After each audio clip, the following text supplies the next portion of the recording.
आज जे पत्रकार परिषदेचं आयोजन करण्यात आलं होतं त्यामध्ये गुंठेवारी विषय होता।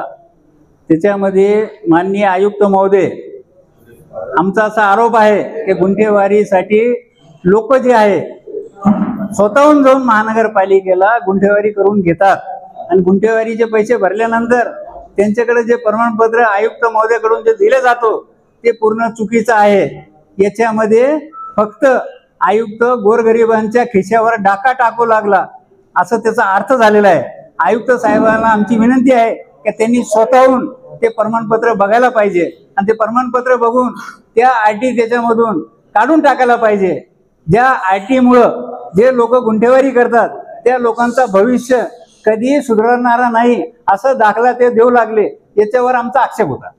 दुसरा काय दाखल्यात दाखल्यामध्ये त्यांनी क्लिअर कट क्रमांक 6 मध्ये त्यांनी लिहिलेलं आहे की भविष्यामध्ये तुमची कोणती प्रॉपर्टी रोडमध्ये किंवा बाद झाली तुम्हाला 1 रुपया त्याच्यामध्ये मोबदला भेटणार नाही। आमची शासनाला विनंती हीच आहे की ही आड तिथून काढून त्याच्यामध्ये ज्या व्यक्तीने गुंठेवारी केलेला आहे त्या व्यक्तीला मोबदला देण्यात येईल अशी त्याच्यामध्ये टाकायला पाहिजे आणि हे शिथिल करायला पाहिजे। गुंठेवारी धारक ज्यापर्यंत पैसे भरतो त्याला असं वाटतं का माझी प्रॉपर्टी चांगली क्लिअर रेग्युलर वाईज झालेली आहे, पण असं कोणताही गुंठेवारी धारक साधारणपणे असं समजू शकत नाही की मी गुंठेवारी भरली आणि माझी प्रॉपर्टी रेग्युलर वाईज झाली। या आयुक्तांनी प्रमाणपत्र वाचून बघावा। तुम्हाला असं वाटतं काय आयुक्त जे दिशाभूल करीत आहे? आयुक्तांनी टाउन प्लॅनिंगच्या याच्यावर लक्ष घालायला पाहिजे। आयुक्तांचा टाउन प्लॅनिंगवर वचक नाही असं माझं म्हणणं आहे। आयुक्त जरा प्रमाणपत्र बघितलं असतं, आयुक्तांनी स्वतःची प्रॉपर्टी गुंठेवारी केली तर त्यांना समाधान आहे का? तुम्ही लोकांनी त्यांना विचारायला पाहिजे। दुसरा मुद्दा माझा असा होता की विधानसभेमध्ये 14 जुलै रोजी माननीय सदस्य गंगापूरचे आमदार प्रशांत बंसीलाल बम यांनी जे पुरावे सहित विधानसभेमध्ये पावसाळी अधिवेशनाच्या काळामध्ये जे त्यांनी तिथं सगळे पुरावे सहित दाखल केलं की हे आणीबाणीच्या प्रकरणामध्ये महापालिकेमध्ये जे फंड होता त्या फंडाचा जी श्रीकांत यांनी कोणत्या पद्धतीनं भ्रष्टाचार केलेला आहे, गैरप्रकार केलेला आहे, महानगरपालिका महाराष्ट्र कलम 67 क यामध्ये पूर्ण त्यांनी उल्लंघन केलेलं आहे, आपल्या पदाचा गैरवापर केलेला आहे।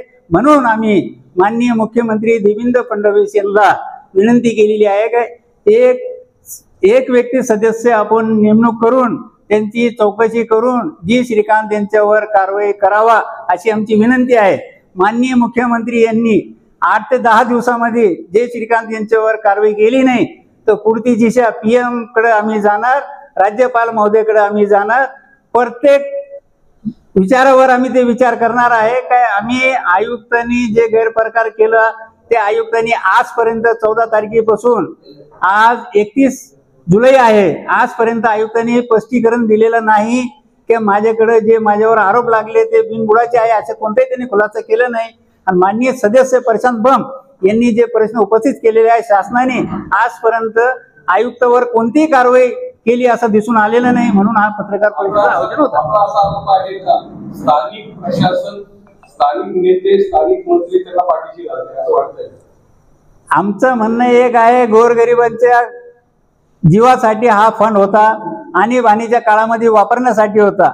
आता कोणतीही राजकीय पुढारी त्याच्यावर बोलत नाही, कोणाच्या मनामध्ये काय त्याची शंका मला आहे, कोण काय तेरी भी चूप और मेरी भी चूप असा अर्थ याचा झालेला आहे। याबाबत वेळप्रसंगी यामध्ये जी श्रीकांत यांच्यावर कोणती कारवाई झाली असे दिसून आले नाही तर आम्ही नियमानुसार कोर्टामध्ये आम्ही दाद मागणार आणि 100% हा गोरगरिबाच्या जीवासाठी जे निधी ठेवला होता ते आपल्या बंगल्यावर रंगरंगोटी आणि प्रत्येक सामानासाठी त्यांनी वापरलेला आहे, कारण त्यांनी आजपर्यंत कोणतंही स्पष्टीकरण दिलेलं नाही, याच्यामधून आज सिद्ध होतो। Subscribe now and press the bell icon. Never miss an update.